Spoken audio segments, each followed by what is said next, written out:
जब भारत छोटे छोटे राज्यों में बंटा हुआ था और मगध की सत्ता नंद वंश के क्रूर राजा घनानंद के हाथों में थी। इसी काल में 345 ईसा पूर्व में एक बालक ने जन्म लिया। नाम था चंद्रगुप्त मौर्य। भविष्य में वही बालक मौर्य वंश का संस्थापक बना। यूनानी इतिहासकार जस्टिन ने उसे सेंड्रोकोट्टस कहा और बाद में सर विलियम जोन्स ने प्रमाणित किया कि यही सेंड्रोकोट्टस चंद्रगुप्त मौर्य है। विशाख दत्त की कृति मुद्रा राक्षस में उसे वृषल कहा गया, अर्थात निम्न कुल में उत्पन्न। लेकिन इतिहास गवाह है कि कुल नहीं, कर्म राजा बनाता है। उसी समय तक्षशिला में एक तेजस्वी ब्राह्मण था, चाणक्य, जिसे कौटिल्य या विष्णुगुप्त भी कहा जाता है। घनानंद के अपमान से आहत चाणक्य ने प्रतिज्ञा ली कि नंद वंश का नाश करूंगा। उसने चंद्रगुप्त को चुना, उसे राजनीति, युद्ध और शासन सिखाया और दोनों ने मिलकर नंद वंश के विनाश की योजना बनाई। इस अभियान में कश्मीर के राजा पर्वतक ने भी सहायता दी। लंबे संघर्ष के बाद 322 ईसा पूर्व में घनानंद को हराकर चंद्रगुप्त मौर्य मगध की राजगद्दी पर बैठा और यहीं से शुरू हुआ मौर्य साम्राज्य।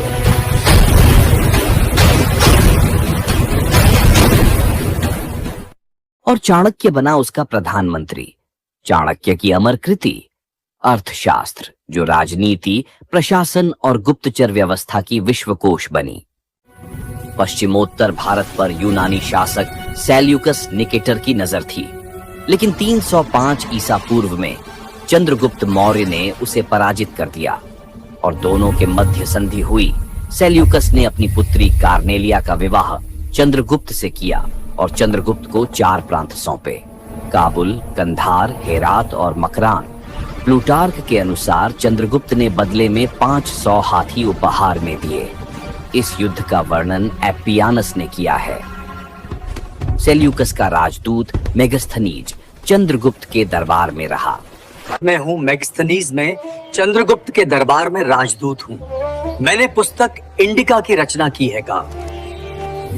पुस्तक इंडिका से हमें मौर्य प्रशासन की जानकारी मिलती है, जिसमें लिखा है सम्राट का जनता के सामने आने के अवसरों पर शोभा यात्रा के रूप में जश्न मनाया जाता है। उन्हें एक सोने के पालकी में ले जाया जाता है। उनके अंगरक्षक सोने और चांदी से अलंकृत हाथियों पर सवार रहते हैं। कुछ अंगरक्षक पेड़ों को लेकर चलते हैं।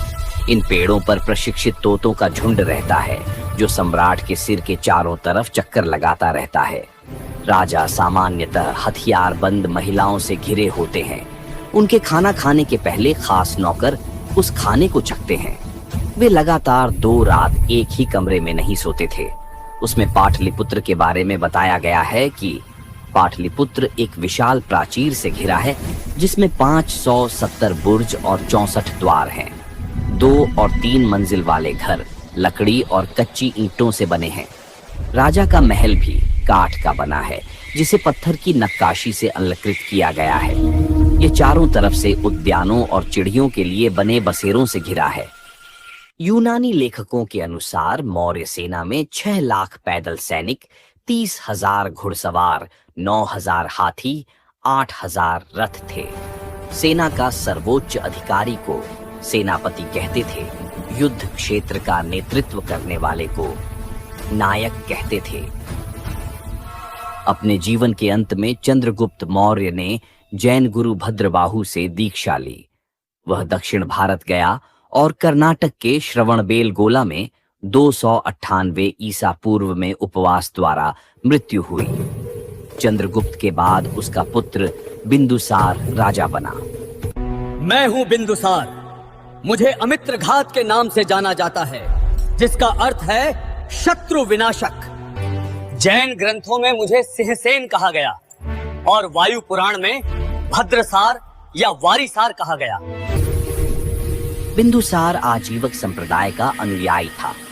बौद्ध विद्वान तारानाथ ने बिंदुसार को 16 राज्यों का विजेता बताया है। बिंदुसार के शासन में तक्षशिला में 2 बार विद्रोह हुआ।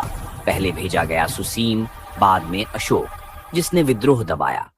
सीरियन नरेश एंटियोक्स ने बिंदुसार के दरबार में डायमेकस नामक राजदूत भेजा। मैं हूं डायमेक्स। मैं बिंदुसार के दरबार में राजदूत हूं। मुझे मेगिस्थनीज का उत्तराधिकारी माना जाता है। बिंदुसार के उत्तराधिकारी अशोक महान हुआ। मैं हूं अशोक महान। मेरे बारे में पहले से ही एक वीडियो बनाया हुआ है, इसलिए आप उस वीडियो को जरूर देखें। मौर्य शासन 137 वर्षों तक रहा। भागवत पुराण के अनुसार मौर्य वंश में 10 राजा हुए, जबकि वायु पुराण के अनुसार 9 राजा हुए। मौर्य वंश का अंतिम शासक बृहद्रथ था। इसकी हत्या इसके सेनापति पुष्यमित्र शुंग ने 185 ईसा पूर्व में कर दी और मगध पर शुंग वंश की नींव डाली।